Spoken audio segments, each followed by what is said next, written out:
Hello, I'm David Limos.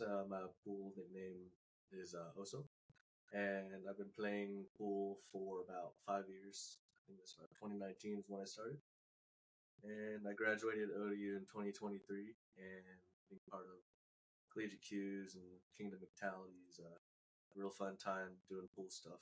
I am Vita May, founder and CEO of Kingdom Mentality of Arizona and Kingdom Intellection of Virginia. I am here in DC currently, getting ready to attend the Congressional Black Caucus. And so I am happy to represent each of these entities, and that represents veterans, young adults that aspire to do great things in spaces and places where they may be underrepresented, underprivileged, and just undeserved.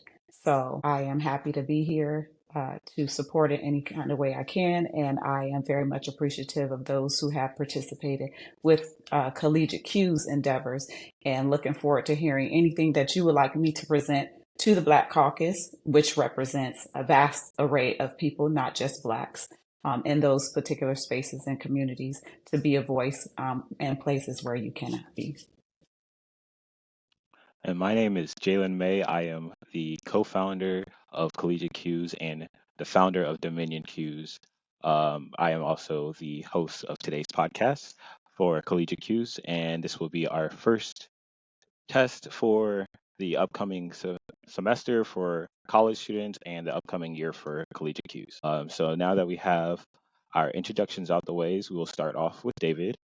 We'll go over a couple key points, mainly talking about your goals, what you got into pool, what you got from pool, and your dreams and aspirations going into college versus going out of college. So we'll start off with your goals. So my goals starting off is to own my own pool hall. And obviously, branching from that, I gotta really love pool to start my own pool hall. And obviously, got more goals than that in life. Obviously, I just graduated ODU. I want to be part of a successful community of pool players, and kind of just the overall goal is to be a part of a community of pool players that is going to change the aspect of pool and kind of see it more as less of a lucrative sport where it's a bar game. A lot of people think it's a bar game, and it can be, and it most likely um or it mostly is a bar game to a lot of people. However, I see a lot of potential in pool being more of a athletic or competitive sport in general. That's what the U.S. Open, the Mosconi, and all these other big tournaments basically are. But it all kind of branches out from pool players starting at bars, or you know just a gambling game. But I'm thinking we can switch over towards more of a competitive game where it seems like baseball, football, soccer, any other typical sport. And then what was the other question? Oh, what got you into pool? Okay, so what actually got me into pool is kind of funny. I think I remember one time I was at church and we had this little recreation place across from the church, and there was a pool table that was like stacked up on top of another table or something. And I remember I found a couple of pool balls there, and I would just like roll them across, and it was just weird because it's like nobody's using the pool table because it's a storage area. But I thought that was pretty cool. But in college, after graduating high school, my friend actually introduced me to the pool hall, and I just instantly fell in love with it, even though I was like really bad. It's just like a sport that I really want to get good at. And so I just started playing and playing, and I fell more in love. And I remember I did my first tournament, and I had like these little jitters. Like I just like really wanted to win. So it just kind of kept growing every time I played somebody new, and I just kept playing and winning and losing. So that's where my, I guess, origin of pool started. Just a friend, invited me to play some pool, and it became into a addictive hobby for me. Okay. So, in terms of that, what do you see yourself in the next 5 years for your pool career? In the next 5 years, I see myself doing a lot of different tournaments that gets my name out there, and hopefully getting a couple more sponsorships, as well as improving my game. I'm 23 now. I want to be able to qualify for being a professional pool player in 5 years. I want to be in the Mosconi Cup, representing USA, and I want to reach that top 100 board, and I don't want to stop.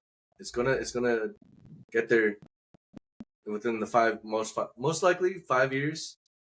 I should be, I guess, like 20 times better than I am now. I should be running racks. I should be able to teach people from the ground up. That's another thing I want to do is get my PBIA license.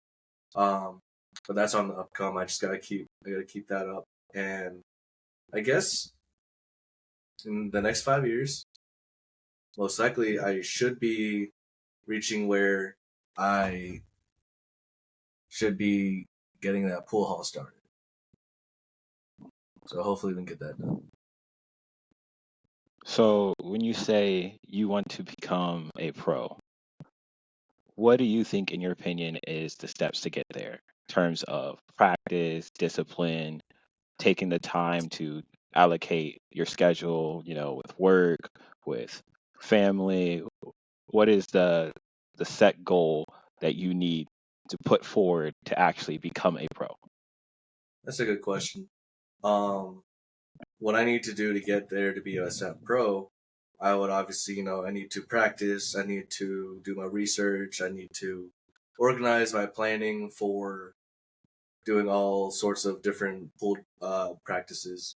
But I would say right now, a good thing for me to do is at least once or twice a month, maybe even 3 times, enter a tournament.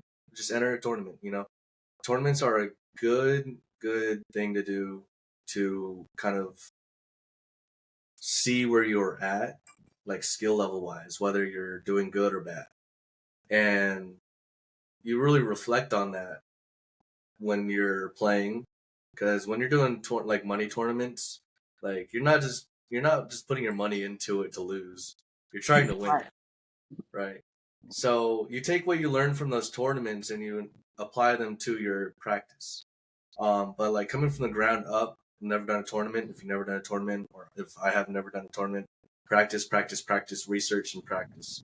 It's it's all about that. It's all about that consistency in getting on the table, keeping a structured, uh, being structured in the way of being mechanical, and seeing what shots you miss, make, and kind of breaking down each shot you make.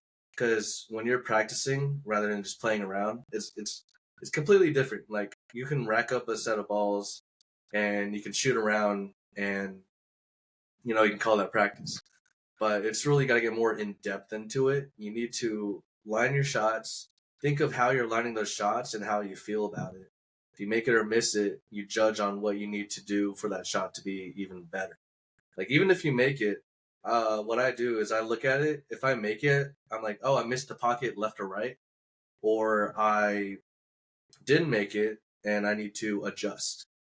But spreading towards more of like the research side, like you can practice, but without research, it's kind of like your growth is but so much. You don't put your eggs all in one basket, honestly. So with me in training, I think a lot of people do this. You practice, so you do your research, and then you practice again. So what I'll do is I'll look up like videos of the U.S. Open. I'll look up videos of big top tournaments. Watch big players and how they play, and then it's not even just like a certain thing that I watch. I watch like the how-to videos and see how people break down stuff. Or even if it's like when training, you can go and talk to some people that are bigger than you or better than you, and get some advice from them. Because that's exactly what I did at Q Masters, and you know, um, just asking around, like, hey, how would you do this shot, or how can I improve my shot? Can you watch my shot? Do you think there's anything I need to do? Feedback and research is one of the best things that you can do to improve your pool play. So going back to it, I practice, I research, and then I practice some more. Maybe run some games because I get bored of practice, but it's a lot. Like I think about it a lot. I I go in depth when I do my training. Like I don't just shoot around like nonchalantly. I just put a lot of thought into it. And then when I go to the tournaments, you can see that progression of how your training's going. And then it's wash, rinse, repeat.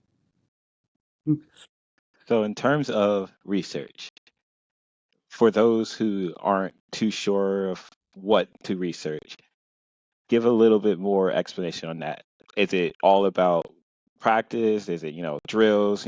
I see this shot in game, but I don't know how to do this. Do a research. When should I do this shot? Like, for example, when you play safety, even though you have an open shot, is that something that it's only time you do your research, or is it all about the aspect of the game, your IQ, learning different ways, adjusting your stroke, comes down to your equipment, the felt of the table, all that. What is your research in terms of all of that? I can see research in a lot of different ways. You can see it like research on the table, like you're looking at a shot or you're like looking at the table. The table is like not the best quality. You can during like saying it's research, you look at a table, right? If we're doing in-person research, you look at the table, you look at the felt, you look at the rails, you look at the pockets.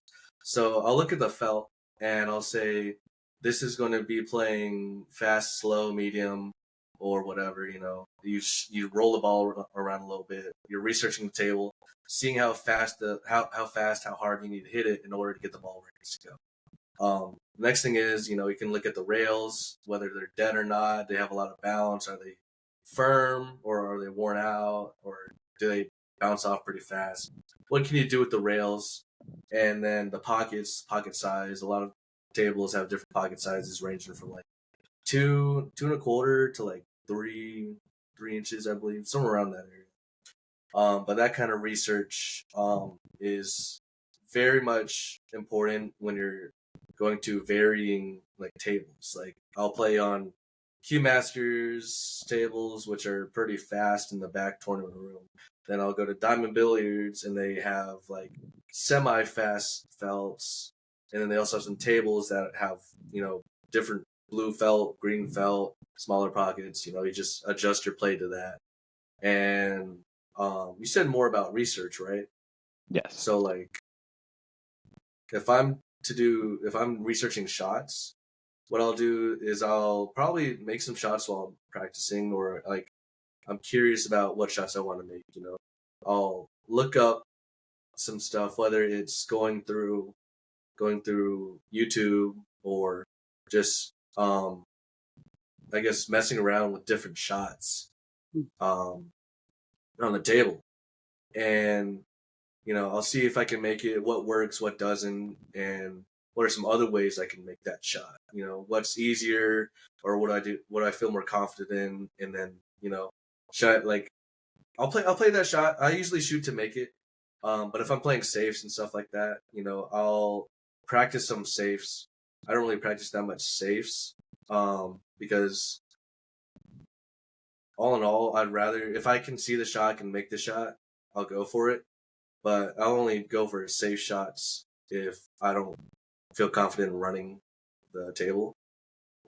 And I guess when it comes to like general researching, I'll look up videos of pool players.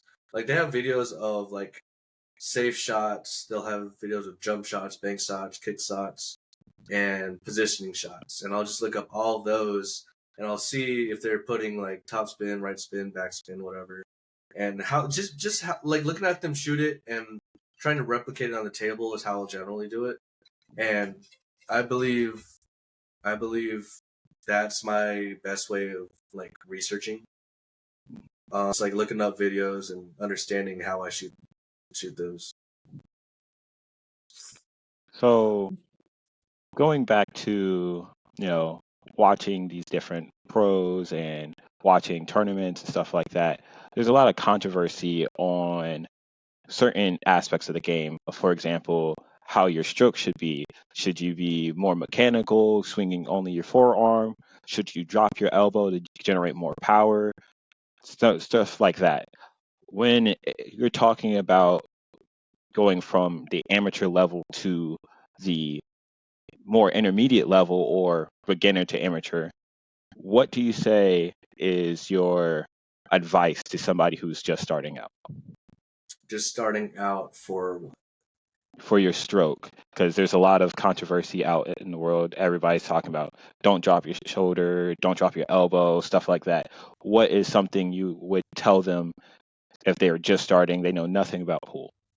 Okay, well, I will say the biggest thing that I focus on is my mechanics, and that's the most important thing in my opinion. Like you can make a ball, like the, like you can make a ball with like bad mechanics, but the whole thing is, are you going to be consistent with it? And with mechanics and being consistent, they kind of correlate. If you have terrible mechanics, you're not really good at making consistent shots.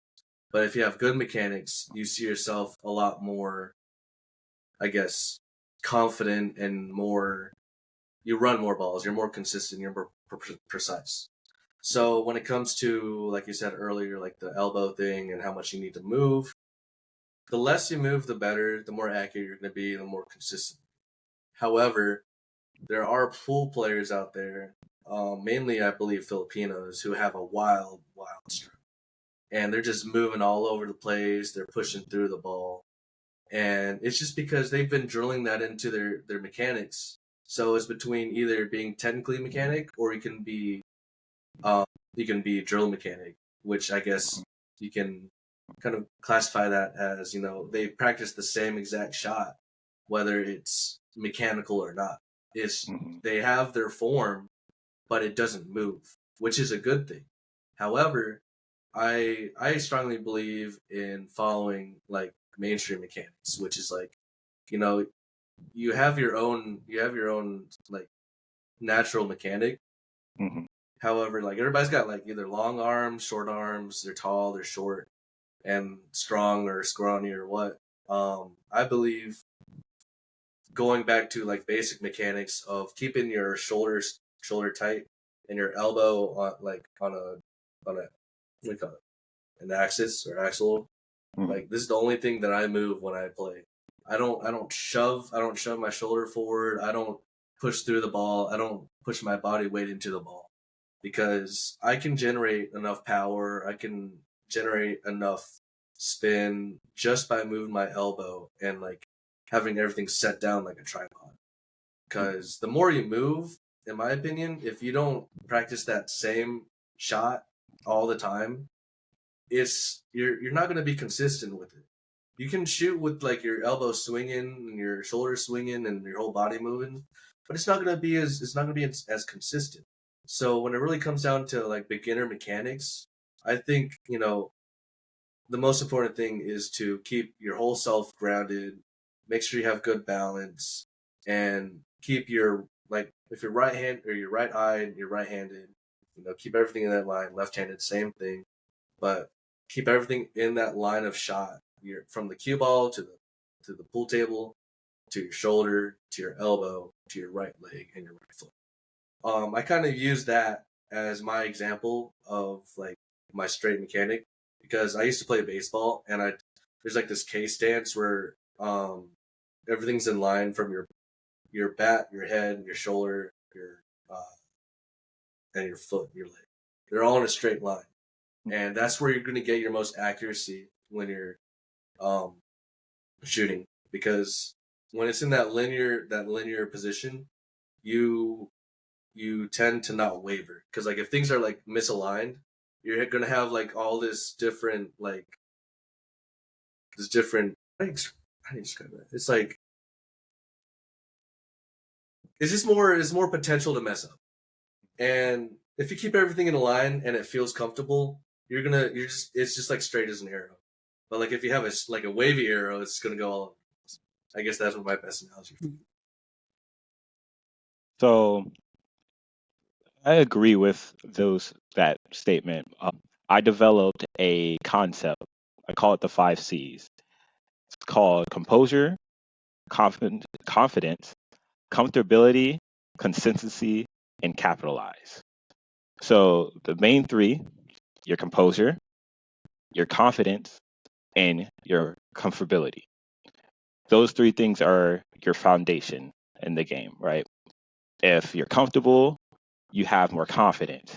But if you don't have composure, your game crumbles because you're not staying in your groove. You're not always being consistent, right? So your composure falls directly in line with your consistency. But if you're not confident, you can't capitalize because you don't know if you're going to make it 100% of the time, right? So all five of those things are something that I use in my game on a daily basis to say, all right, if I know I need to do this thing and I am not sure, I change it up, right? I never stick with the same thing if I'm second guessing myself because I'd be like, okay, I know I can make this shot, but I don't know if I can make it right now. Next thing you know, I miss, I leave the table wide open, my opponent runs out, right?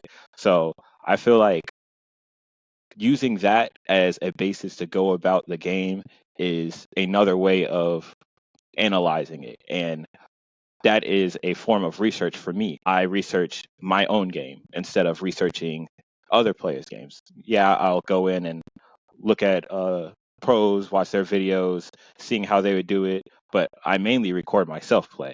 See how my stroke was, understanding, okay, why did I miss the shot? Why did I draw too far? Why did I roll too softly? Right? Understanding what I did in my game and what I can change next time to do better. So for the 5 C's, I think that is something that, beginners can learn before they even, step foot on table, right? Because the game is mental all the time. You can't get into the game and not think. If you don't think, you're going to lose. Or if you don't lose, you get lucky, you don't know what you're doing and you don't progress in the game. So I think that's something that we should implement and teaching the people who are starting to build their game up and those people who may have been playing for years but don't know what to do for next steps to get better. So that is my key to gaining that confidence in your game and gaining that comfortability in where you are, but also not being complacent at where you are because complacency will jeopardize your game, right? You're okay with where you are, that means you'll plateau, you'll never get better. You'll start to actually see a decrease in your game because you were accepted, you can't get better. Most of the time pros don't stay pros because there's like, hey, I'm at the top, I don't need to work hard. You work harder to stay ahead, right? Like SVB and Fedor Gorst.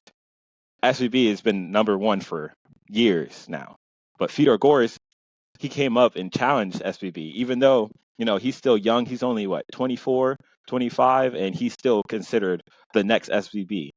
SVB, he's still holding on to that title for now, but Fedor Gorst he's taken that step to get there. He's doing everything he can. He got that Gorst slam, the 3 majors back to back. Never been done before. That's something that nobody can say they've done in their lifetime. He's the first, right?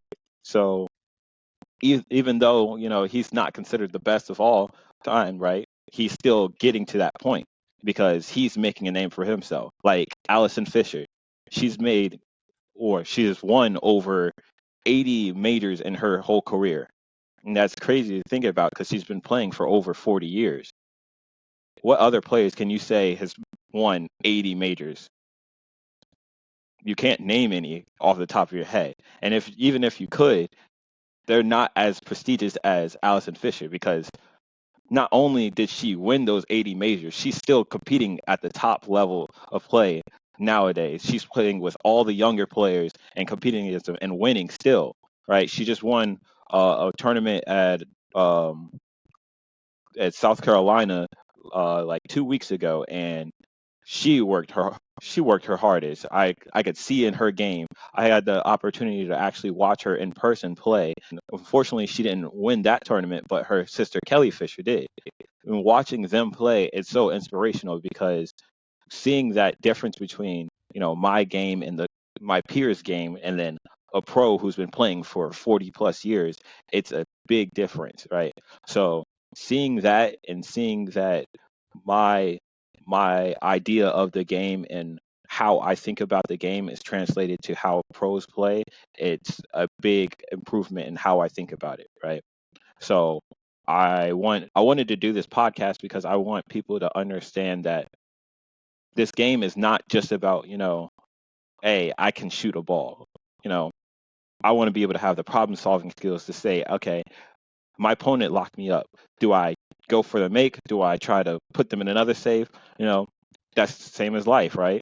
You got in a difficult situation, you're stuck in the middle of a hard decision, and okay, do I look out for only myself, or do I look out for my peers who, have the best interests at heart, right? You got to decide, well, do I take the chances I got for myself and may or may not ruin somebody else's day or whatever, right? Or do I focus on keeping others happy, right? Sometimes there's a time for either one, but you just have to know when it is, right? So using that in life and on the game, I want to draw that connection. So I wanted to talk about what your goals were when you originally got into college, like going into college, and then how it changed going out of college. That's a big switch up. Honestly, going to college, I just wanted to go to college to get my degree and then go to get a job. That was pretty much it. It still kind of is. However, pool's kind of there now. So it's kind of blended between, getting a job and me making pool kind of a job. But it's to me, it's not a job.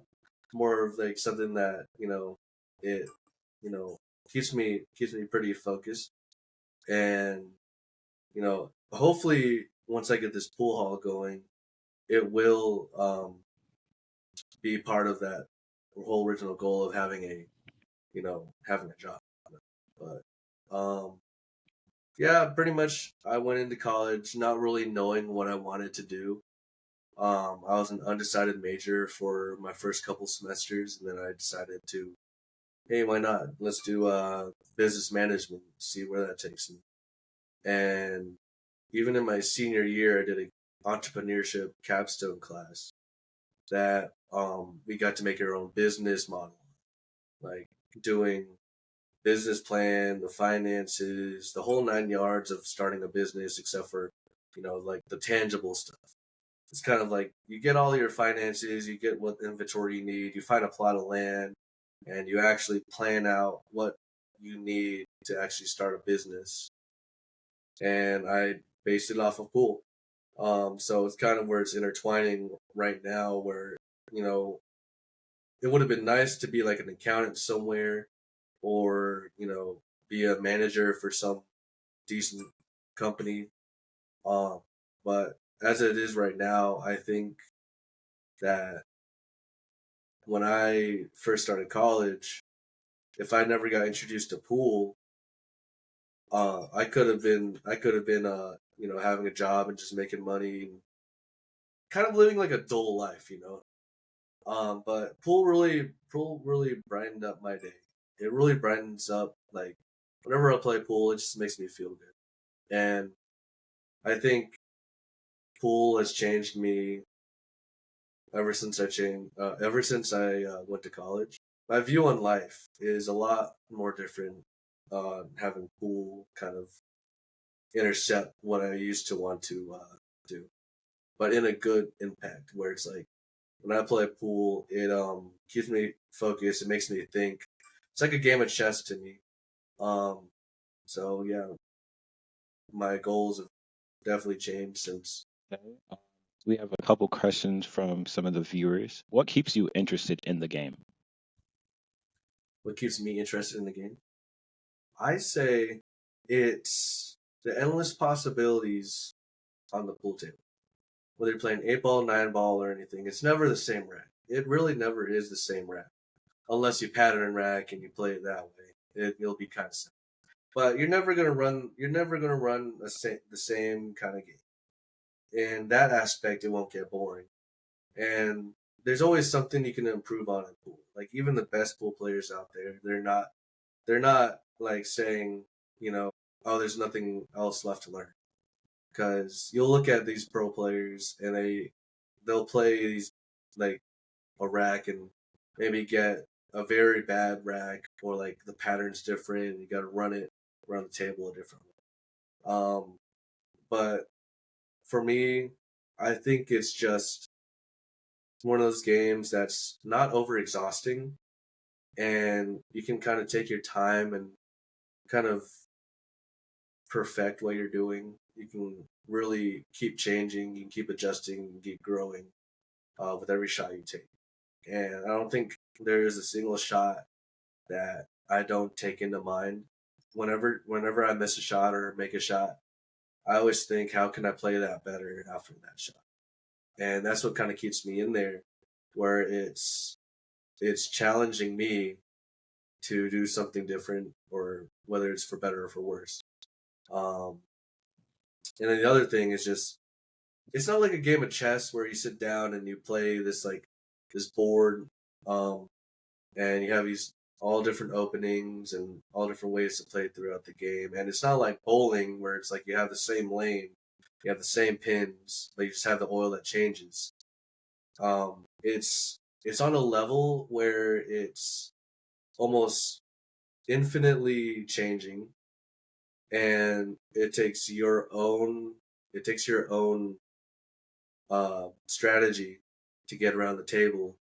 Like, do you take this shot? Do you make this shot? Do you safe this shot? Do you position this the right way? Where do I put the cue ball? How am I going to win this game? In general, it's just, there's endless possibilities when it comes to pool, and that's what keeps me kind of in the game. Okay, we have another question. Is there one thing you could change about the game? If so, what would it be, and how would you contribute yourself to that change? That's a tough question. What would I change about the game? Actually, not too sure about that. Things I would change about the game. I haven't put thought into that. How about you? Yeah, that is a hard question. I think I would say I want to change the availability to all players. There's a lot of younger players who don't have the accessibility to play in some of these tournaments. Um, like say any of the open tournaments that Matchroom hosts, right? Now they're changing the rules where you have to qualify, but not everybody has the ability to qualify or play in those qualifiers, right? Um, or they don't know the know-how or whereabouts of these tournaments, right? Or they don't have access to people who have these tournaments, right? So I think changing the update system where they say, hey, we have these events this place this time, and they tell us ahead of time. Like they have a schedule, but you don't know if you can play in them. Like most people don't know that there is UNT ranking events throughout the whole year in different states. But unless you go up there and they don't actively post this, you would have to either know somebody who plays in those events or know the people who run the events.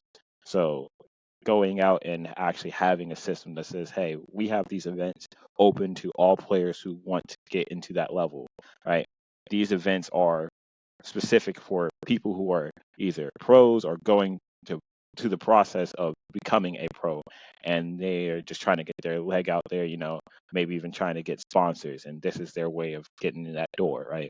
So I think having something like that is a big change because there's a lot of younger pro players that have a whole bunch of sponsors and they're playing in tons of tournaments, but then you have the late bloomers who play when they started at 21 or 30, whatever, right? And they want to go pro, but they don't know how to get there.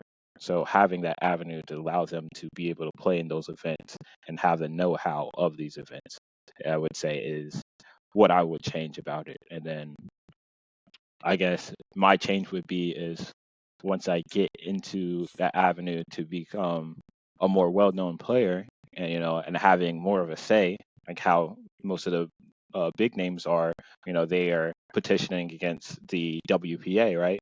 where they're banning certain players from playing in any of the WNT events because of their competition between each other, which is completely unfair because you know some of them need those events to qualify for certain things, and the PA is saying, hey, you can't play in this just because you live in this area, right? That's unfair. All these other players around the world can play in any event they want. Why would you limit only these players, right? So I think once I am at that stage where I can say, hey, maybe we should do things differently, I think that would be my contribution of changing um, changing how we see the game and changing how we implement different rule sets. I agree. I totally agree. When it comes to like these restrictions on pool players, it's kind of puts a bad rep on these people that host these pool tournaments and events for pool. I'm not sure whether or not like it's for their own benefit or not. I haven't really done my research on it. However, definitely there should be more tournaments that are like kind of like open qualifiers. However, they kind of there should be a tournament for everything. There really should be like whether it's you want to get Fargo rated or you want to test your skill on other people, and obviously there's handicap tournaments, but like qualifying for like the U.S. Open and all these big tournaments, I can see where there's a lot of restrictions. We have two more questions. What would your number one tip be for new players and amateurs? There's so many that I could give, but I got to give a solid good one. I would say get on the table and start shooting. I think the one thing they can do to just get better is shoot as much as you can. You'll if you're an amateur, you're a beginner, just get on the table. You can see all these shots you can make, and you'll see that you'll miss them. Whether you have any knowledge about pool or not. Just get on the table and start shooting because you'll. What I like to say is every ball you shoot is another point of experience. Every shot you take it with heart, and you'll just see that as you go on, the more shots you make, the more you can take from what you've done, and the better you can be. Like just like point blank, not even thinking about technique, mechanics, strategy. Get on the table and just shoot some balls. That's like the most bare bones thing I can say. Because if I get into like strategy and mechanics and stuff, like it, all that will help, But for like a new pool player, the best thing you can do is just get on and start shooting.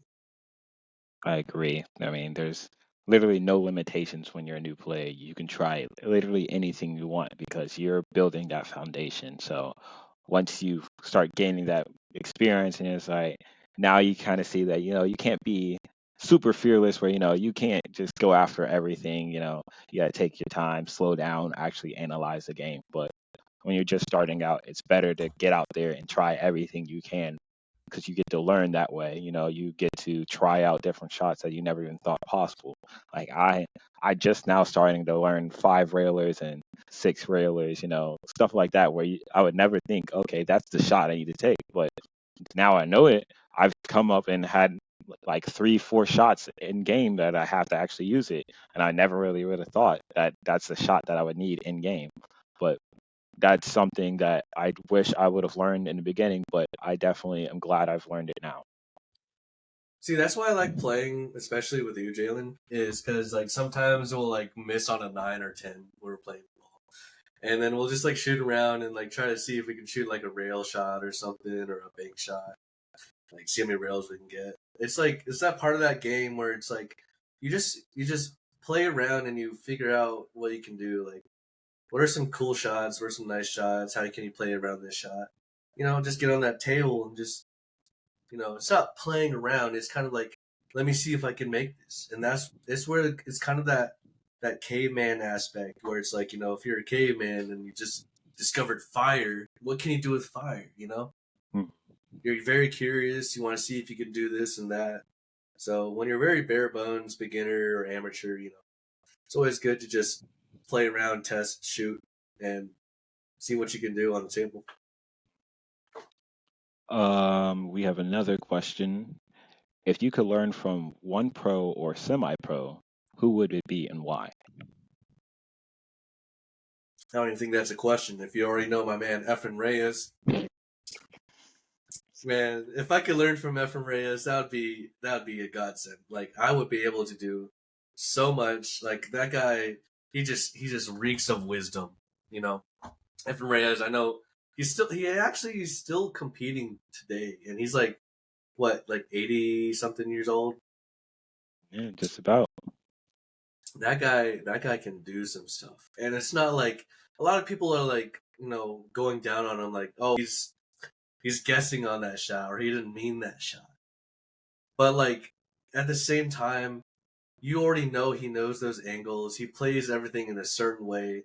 He plays his kicks, his saves, his three rails, Z bank, whatever. He gets on the table and he experiments with that stuff. Like how else did he become known as the magician? Because he comes up with stuff that he like people are like, how did he do that? You know? And it's not because he's like being random about it. It's because he put his time into it. He knows what shot he can do with it. Like he sees cue ball here, and he has this all theorized in his head, and he plays it just about the right way he needs to. Now, if I could learn like the strategies he uses, it would pretty much open up my mind to like understand how he even looks at those kind of Yeah, definitely. I would say my would be, it's a hard one, but I would say it has to be things. Joshua Filler. I mean, when I started playing, learning from Joshua, watching Joshua Filler, it is just so inspirational. Just watching his fearless tactics, not afraid to move around the table. He plays smart, super aggressive, but at the same time, he has that caliber of play where he's like, you know, I'm not going to back down, and it's like, okay, well. I started to, get that kind of aspect of the game, but at the same time, I'm still struggling on the safety aspect. But he is like, when he knows, like it's either I make this shot or you're getting saved and you're not getting back to the table. Right. And he does it so many times and he executes it so perfectly.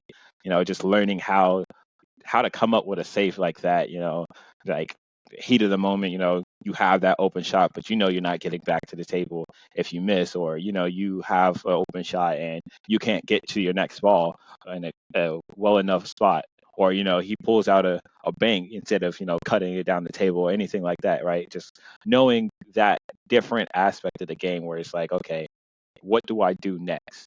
Just learning from him on that aspect would be a game changer. Just like I had the opportunity to play with him at the U.S. Open last year, and it was such a great moment for me. Just watching him play up close, and getting to play against him and playing doubles with him, seeing how he got positioned, goofing around, seeing how he's such a human. So many people idolize all these pros and famous people, but they're human too, right? They make mistakes.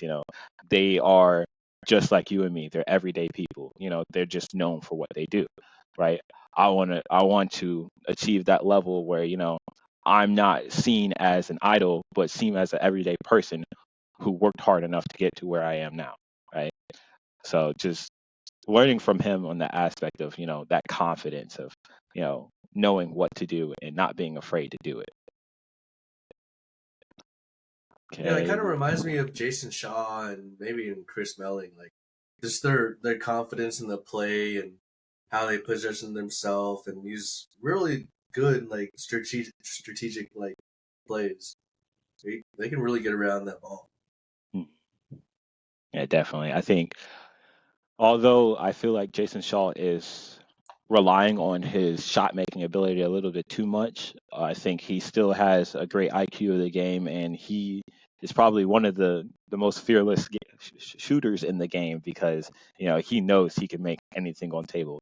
That's why he's called Eagle Eye, because he sees it on the table, and if he sees it, it's going in, and he's shown that time and time again.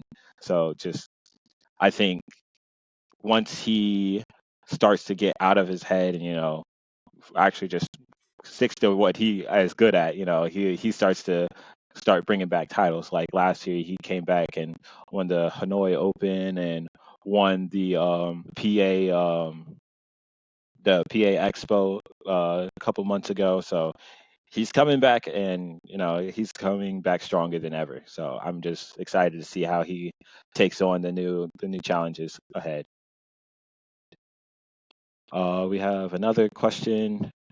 Who is a junior player that you think will thrive if they enter the WNT scene? The WNT scene. Yes. So I don't know too many junior players, but what was that girl's name? Sophia Mass. Mm. I think she's a pretty good pool player. I think she went up against what in the junior. What was it junior something? What tournament was that? Well, which one? The one that just happened like last week, or the one Yeah, I of think the she. World Championships, the WPA Yeah, World Championships? yeah, I think it was that one. It was Sophia Mass. Was it or was it Pink Dagger? The same person. Yeah, yeah, that's what I thought. Her nickname's Pink Dagger, but I forgot the other girl's name. But Savannah she Easton. definitely, yeah, Savannah, yeah, Savannah, that was her. Like they're a real good matchup, and I think they can really do some damage on the table when it comes to like pro pool players. I think they can match their level, Hmm. if not, in the next couple of years. Yeah, definitely. I mean, I feel like that question is probably more geared towards me since I know most of those juniors, and I've had the time to actually hang out with them, get to know them, network with them, and watch them play. Definitely, Sophia Mass, she's a great player. A good person. She's a hard worker. Um, Savannah Easton's really good too. She's only 14. Sophia's 16. Just watching them play, every tournament they're in, they're head to head every single time. I have not seen a tournament that they've both been in that they have not been in the finals. Hill every single time. When I went to the junior nationals, they played in 4 final matches. Hill every single match. This year, Sophia had got her every single one, which was a very big moment for her. I got to see her just shocked. She was just in awe just watching how like they would go head to head every single time, and it's crazy how they would only go to Hill, and even in the junior nationals they went Hill. Unfortunately, Sophia had an option to win off of a 6-4 um or yeah, 6-4 match, or was it a race to 7? I can't remember. But she had the ability to go and win by 2, but she had missed on the 9 or the 8 or something like that, and Savannah ran out. But just watching them go back and forth, like they're the next level. Like they're the next pros that are gonna come up, and it's just an inspiration to watch these younger players who don't work harder than ever. You have pros like Adrian Prasad, Payne McBride, Eddie Vonderow, Sam Henderson. They're all big names, but they're all 16, 17. We have Brent Worth, who's local in Virginia. We have Skylar Hess, who's up in Pennsylvania. We have tons of younger pros everywhere. Even Hayden Ernst. Hayden Ernst's been making a big name for himself. Came back and won a really big match for himself at the Junior Nationals last July, and then came in the World Championships, and I believe he got fifth or so. He's been working really hard. Watching him play, he has a little work to do with getting out of his head. He shut down a little bit, but he still pushed through, even though he was, you know, getting in his head. So watching these younger players come up, it's definitely a sight to see. I think probably one of the top 3 players that are definitely the next level to get there for the WT. It'd be Sophia Mass, Savannah Easton, and Adrian Prasad. Probably the best juniors right now today, and they'll probably be there for a while. Sam Henderson, he's already in the WNT scene. He's been making a name for himself. Last year at the U.S. Open, I got to meet him, play around with him.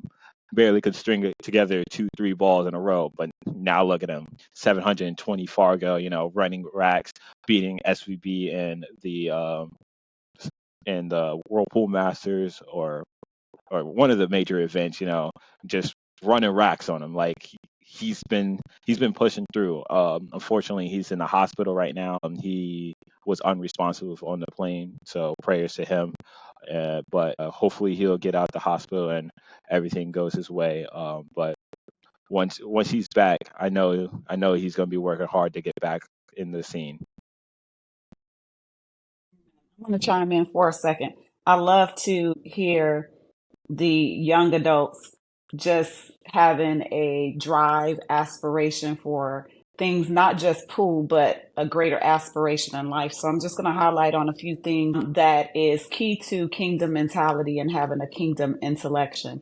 So I heard a lot of things and I like to observe. So being a paralegal is my profession in general, but then as an entrepreneur, founding Kingdom Mentality and Kingdom Action, I have a level of faith with God at the center for me that has driven my desires to see my children, the youth, and other communities strive in these types of environments.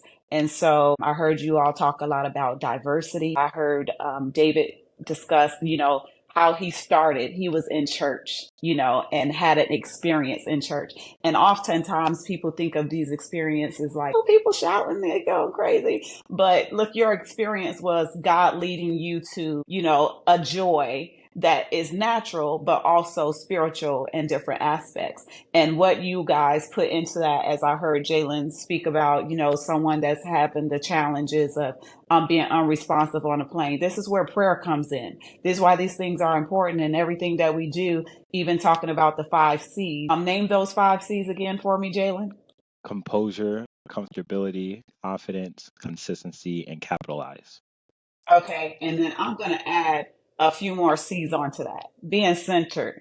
I heard David talk about being focused, and some of the questions was about how you focus and or how someone else can decide to be focused. And for a lot of us, faith is that. And for other people, it's not necessarily faith. It's just everyday life of just trying to zoom in and put some blinders on and not look to the left or to the left when it comes to things, but just being consistent, right? How that ties into those things, but also credibility, your notoriety, and compliancy. There's rules to the game of pool.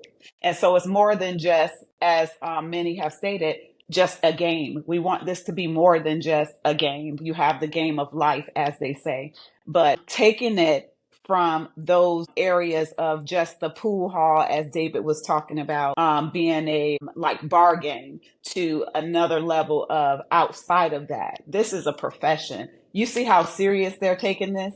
Like, I am excited to see the joy that's in their eyes, the knowledge that they have, the experience that they're putting into these efforts of the sport of pool. And it is our desire, which is why when I heard what they wanted to do, I jumped on what else can I do to help support? What else can I do to put my skills and knowledge into what young adults want to do to better themselves, to better the world, to better their communities, to better the environment in their homes? Because to have that drive and something that you can be focused on is going to add value to each and every aspect of whatever you choose to put your hands to. And so, but just like anything else, you also have a sense of respect, which is another C, courtesy. Respect for the game, respect for your fellow pool players,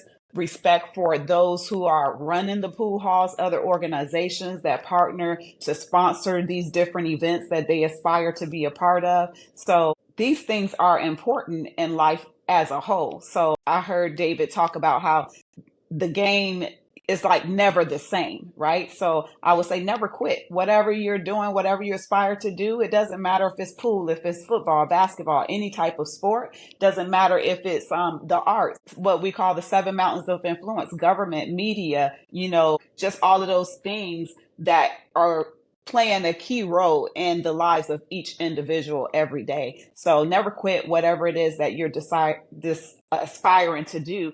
But also, I hear you talk about self-analysis and how you're just not analyzing everybody and everything else, but looking internally to say, hey, this is what I can do to better myself. But also, me bettering myself is a greater impact on helping other people get to where they want to be, need to be, but encouraging and influencing them, not just in the game of pool, but in the game of life. So all of those different techniques, research. As a paralegal, I have to do legal research and writing. And I see how you're applying those things to the actual sport of pool. And so I'm just excited to see what Collegiate Cues is doing, what they're going to do, projecting forward. And I'm just asking that everybody that has a desire, not just in pool, but just to see the youth grow in college, in the educational space, in their space of being entrepreneurs, whatever it is that they desire to do in life, but to keep a positive attitude, contribute in some kind of way, come out to a meet,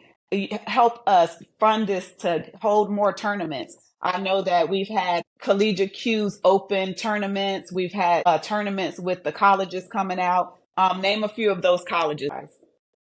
We have UVA, which is the University of Virginia, JMU, James Madison University, Virginia Tech. We have George Mason University. Those are the main ones that have been attending the actual tournaments, along with Old Dominion University, which myself and David have attended.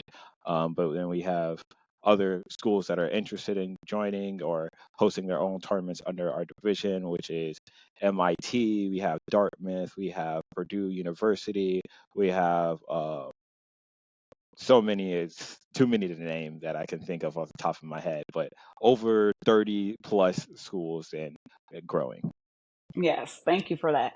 And you see, there is not just a desire, but a need for us to stay involved at every level. And if college, pool, or billiards, or whatever is it for you, this is a space where you can come, take the game of pool or the sport of pool and apply it to your everyday life. One of the things I would like to see more of is that camaraderie. So what I loved when we did the Collegiate Cues Championship back in April of this year, like, wow, the desire, the drive, the young adults that were just coming together from different colleges. Yes, it's a competition, but they were all just kind to one another, courteous, respectful, no chaos, no drama, just having a genuine good time, teaching each other, learning from each other, but also having an impact, not just amongst the different colleges, but also amongst the veterans that was at the pool hall at Q Masters in Virginia Beach that sponsored the event or hosted it for us, but also across the board with some of the other people that's randomly coming in throughout the community and like, wow, we never heard of this. We never knew of this. We're like, hey, we're jumpstarting this thing. We're going to make it happen. And bigger goals, all that who support us along the way, we're trying to go to the Olympics, y'all. If they can have breakdancing in the Olympics, they can have billiards in the Olympics. So get your game straight. Get your game head on.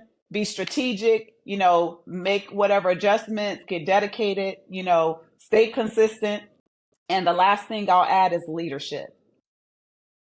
This right here is an example of just great leaders growing as young adults into full adulthood, some in college, some out of college, some going into college. And so we need spaces and places where we're going to be representing causes, holding different events throughout the year, fundraisers. Please come out and support because they need the funding. Some colleges have more resources than other colleges, regardless of whether if it's a PWI or HBCU, private community colleges, etc., small or large. We want everybody to be able to participate, but then also have those opens for those who are unable to go to college, cannot afford to go to college. We're giving out scholarships. What are some of the other things that we did at the Collegiate Cues Championship? What did we do? We did a raffle. What did we raffle off? I can't remember what We did the 50-50 raffle, and what was the little fun? 10-ball break. What was that? Yeah, the 10-ball break pot. Yes. Yeah, that was a interesting fundraiser to do. Yes, but for a starting position, we raised, I believe it was $500 for the 50-50 break pot. So we gave away $250 on that. And then we also had volunteers. Actually, David was one of our commentators for that. And we had some other commentators that come out, volunteer refs, people that are just chiming in as even older adults that's seasoned in the game, whether it's just on an amateur level, or professional level that are getting involved. So we want to be able to go to the colleges, talk to the administrators, get the buzz out there, and then allow other young adults, as you say, with diversity, more females, coming into the game. And y'all, them females ain't no joke. What was it? Caitlin was at the Collegiate Cues Caitlin Hughes, championship. yeah. Caitlin was doing her thing, y'all. They was sweating. She had some of them men sweating. So, it was just exciting to see that not just males, but and not just a certain age group, but of wide diversity, but also a space where people as disabled veterans or disabled people, period, can also have ways to participate. And I know that David and Jalen doing different types of training things and providing opportunities can provide tips during these podcasts that maybe they will come on, have questions, be ready, to contribute. And our audience, we thank you so much for participating, asking questions. Please do continue to do that and support us. And at some point, we can have opportunities to be able to set up a site. I think we have a Cash App, KM Models 357, for people who would like to donate through those means and other means. Just give us a call if you would like to do that, would like to volunteer, would like to sponsor. We have some sponsors that have been supporting us. We had Vet USA, we had Refuse Nation, of course, my two entities, Collegiate Cues with Kingdom Mentality and Kingdom Intellection. What else, Jalen? Some other sponsors that came out to support. One was a what is it? The car custom Choose, car. which is a custom car and repair. Mhm. And we Be Uniquely We, which is a youth program for those who want to stay focused in college, on their faith and just being able to vet out things that they're dealing with. Depression, we're focusing on life causes to help these young adults in these spaces be able to maneuver with anxiety, any challenges, domestic violence, sexual assault. So this is not just a game, as you say, it is life.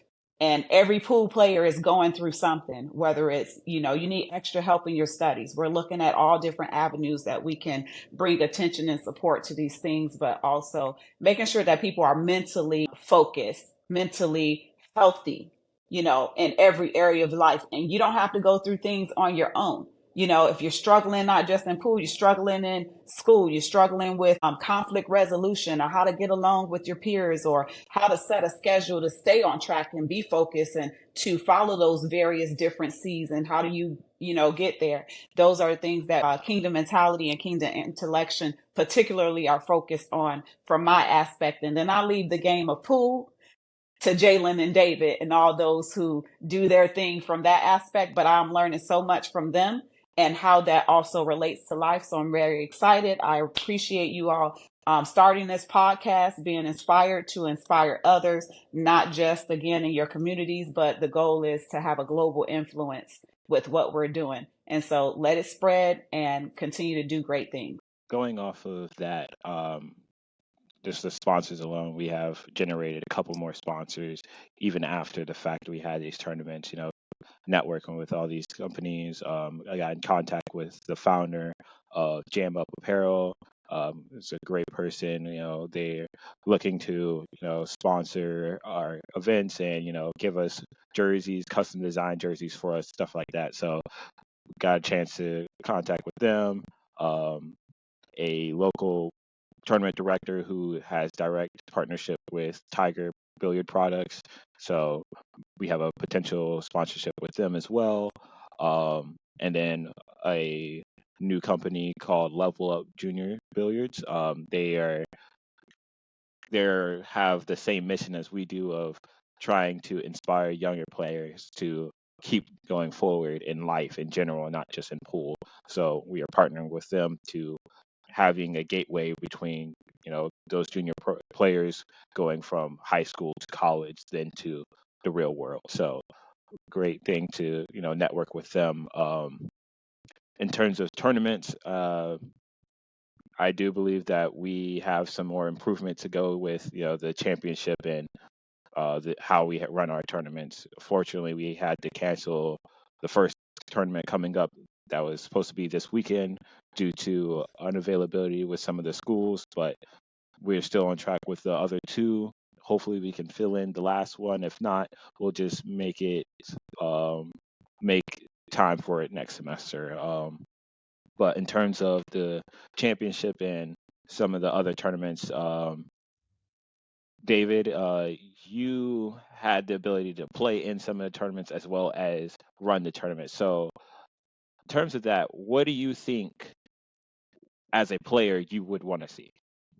Well, before we even get into that, I just want to say we also have a collaboration with Jake Shower, like JP Shower. Can't forget that one. But you said going into tournaments. What about? What was the question? What do you want to see as a player? Like from when you were able to play, what do you think needed to happen as a player in terms of how the tournaments was ran, set up, stream, anything like that? So we really just needed a venue that kind of supported our tournament, and that kind of like pushed us to the side.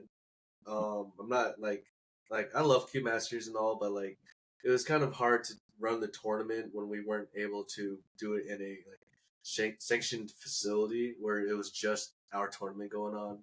We had other stuff going on with like the regulars.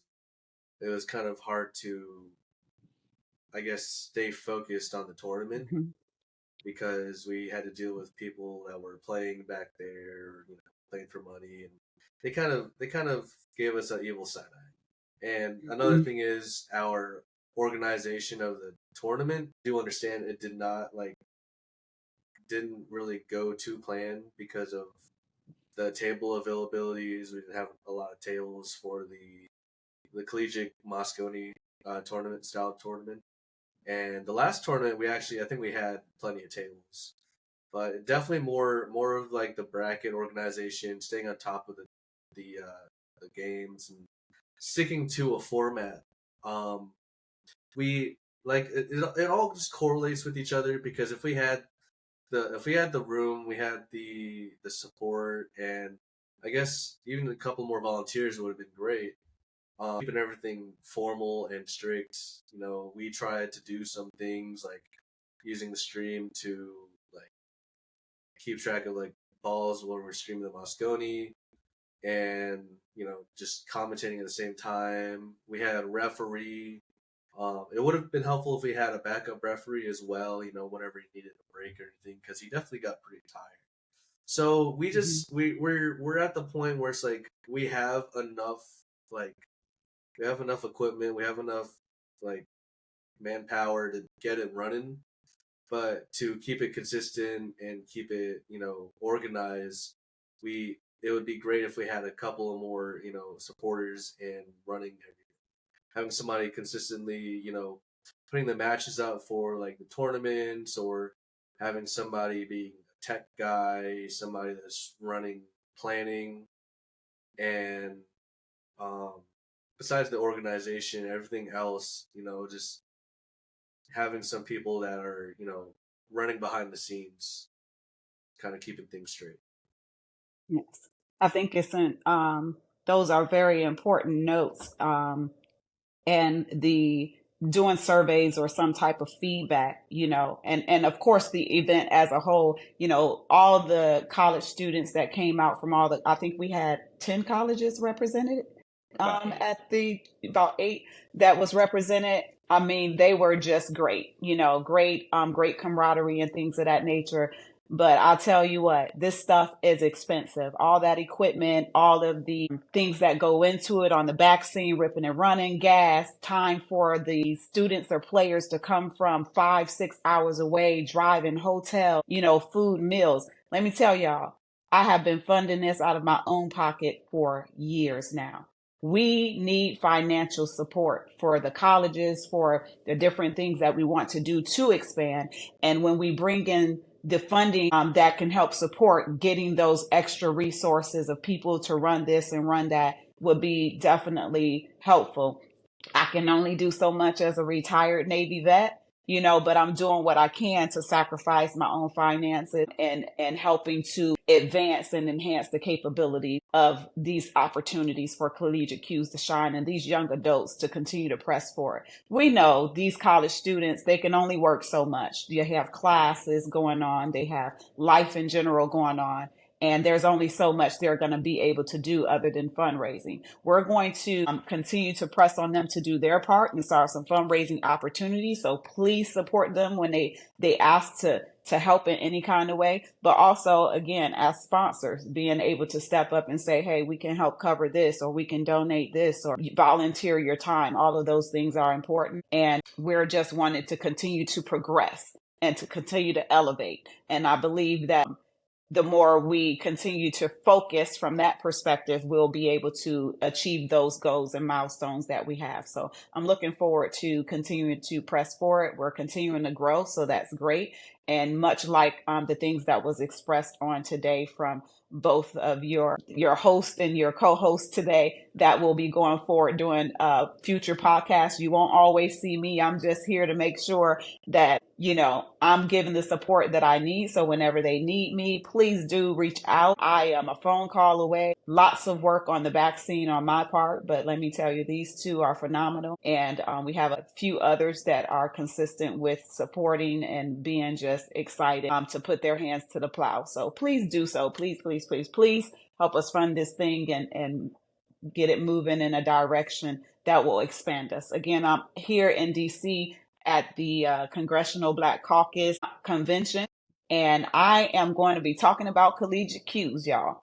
So this funding, I'm going to be pushing things because with these causes, and I believe it was David had mentioned like things with the Filipino community, diversity is important, across the board, education, gender, all representation. Everybody should have a voice and everybody should be represented if they don't have an opportunity to be in certain spaces. So please do, if you get a chance and you want something to be addressed that you see could be vital to assistance from those who I might be in front of this week, send me those comments or concerns or issues. It could be anything, anything at all. I am more than willing when I go into these panels to address these things and be a spokesperson on each and every one of your behalfs as well.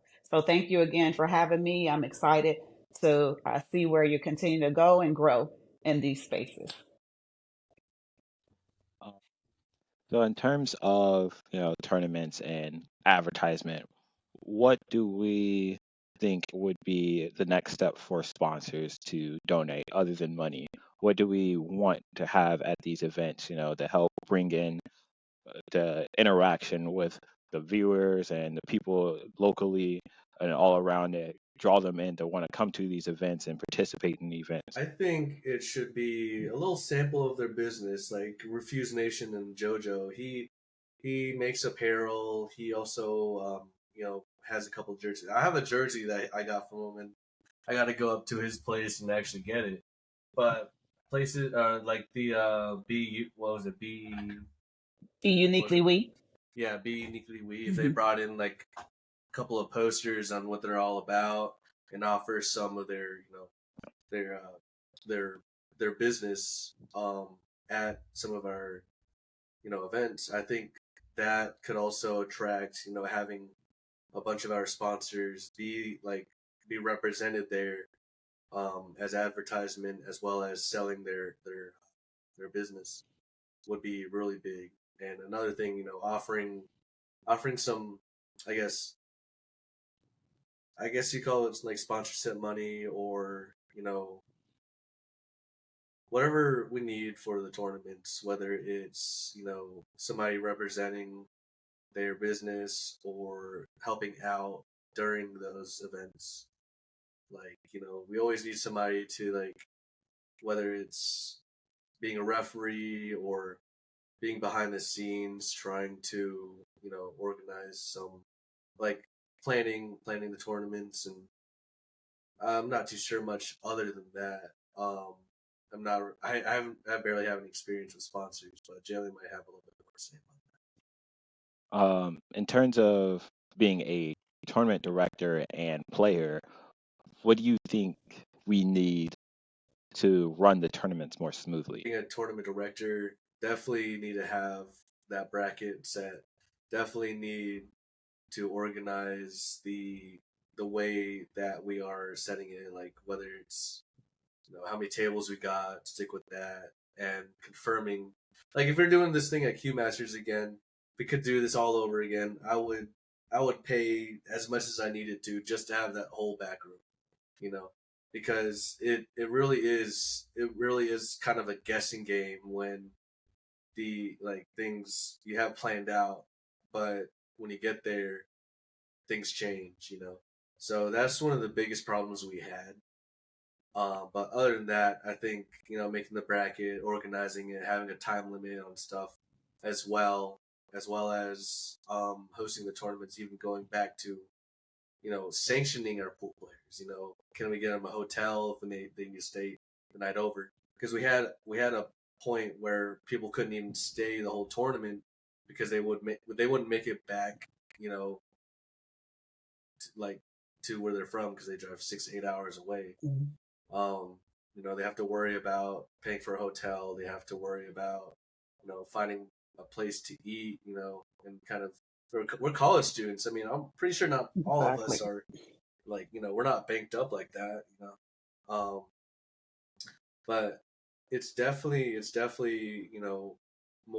we need more, organization that, you know, and a backup plan. It's like, if we had kind of a backup plan that could have um could have supported what happened last time, I think we could have kept what we were doing, at a good pace. Because we definitely got out there at a later time than we. Yeah, and I think the other thing to note is that all the sponsors actually had a family emergency loss of life on that exact week leading up to the event. So those unforeseen circumstances and situations, when you say having the backup plan, is unfortunately, life is going to happen. It's going to happen with sponsors. It's going to happen with players, with scheduling and things of that nature. So it's always good to have a plan. I say B, C, D, all the way through Z if you could. You don't want to overexhaust yourself, but always, and that's just life.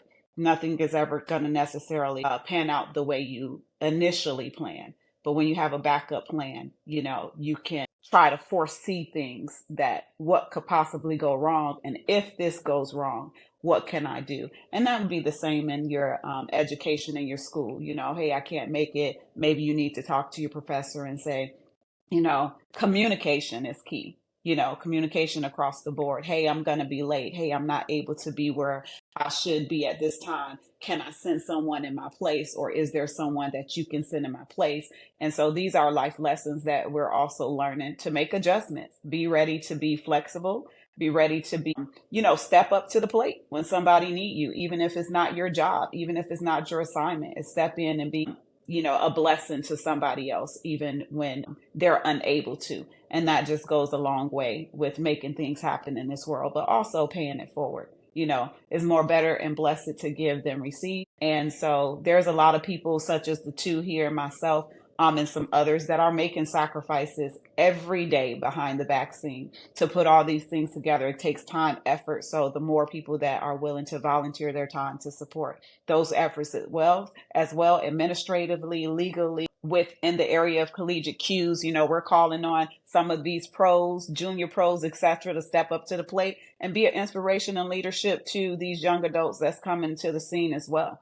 And so they would love to see you. We're wanting to get together and do some things at a convention center, like continue expanding, but also, some meet, greet, and eat maybe opportunities with some pros and with some up and coming people that you can see face to face, not just virtually or things of that nature, but let's expand, bring those causes, bring those sponsors that can share their level of knowledge and wisdom to the game, but also in life, So I'm looking forward to seeing the support that we are not just already have generated, but that support actually being pliable, hands-on, tangible things or whatever that we can convey to that, and not just say, hey, it's a voice, but we need the impact, and definitely a financial impact as well.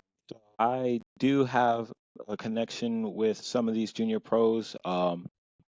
More specifically, I have direct contact with Sophia Mass. I had the opportunity to, meet with her, talk to her during the junior national championships, and the entire time that she was at the Whirlpool Championships, I was sitting there, making sure that she wasn't getting overwhelmed or anything, cheering her on from the sidelines, even though I wasn't there to be there in person and watch her and cheer her on, letting her know that, I was in her corner, making sure that she know that even though, the pressure was on, she had people there. So got to, really make it feel like I had her back and she knew that. Hopefully we can have her on the podcast soon. Unfortunately, she didn't have time to today, but definitely in the near future, we'd like to have her up here. Hopefully even bring her to a couple of our tournaments, let her see what we're about, and maybe she would want to join in the next few years when she comes into college. Um, in terms of apparel, what do we think we should focus on when we're getting our name out there? Do we want jackets, shirts, custom gloves, patches, stuff like that? I think honestly, shirts would be the best thing. Second, probably gloves. It'd be cool to have like a represented glove and maybe even some hats. Like it's not don't you can't even think about having stuff that are represented on the table, like when you're playing, but like things that you can like wear out. You know, like a shirt and a hat. I think that would be a good representation for collegiate cues in general. And even if it's like just like stickers or patches, I think that'd be great too. And I believe, Jalen, we have a order of patches that's going out this week, right? Yes. So we shall Finally. be having patches soon, but definitely looking for some sponsors that can help us with some hats. A couple people might be able to get us some good pricing for shirts, but we need funding. Again, we need funding to be able to do these things. And also collegiatecues.com, right, Jalen?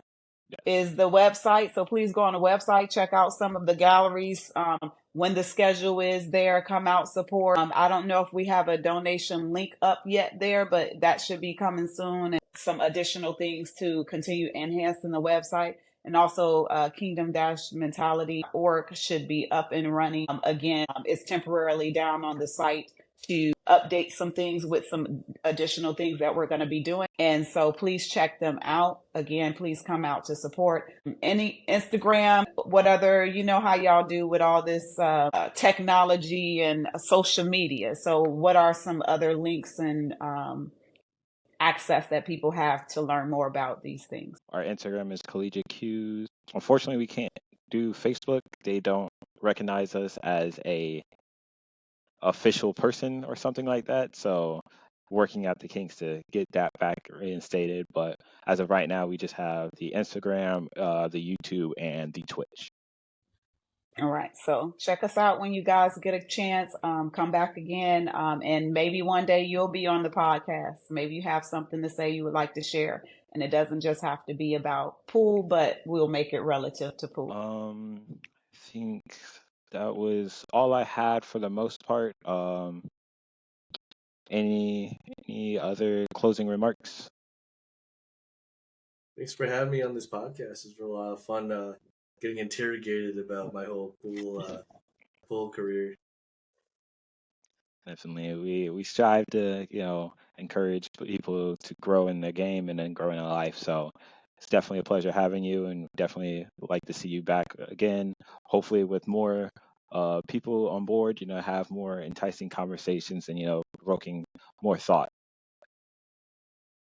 Yeah. Thanks again for all that you do, all the support, volunteering, all the late night hours that I have to have these meetings with Jalen. He loves to keep me up at 2 a.m. in the morning talking all things pool and this, that, and the other. So know that you have some definite advocates in Jalen and David here. So great guys, great young adults, aspiring adults. Actually, David, how old are you now?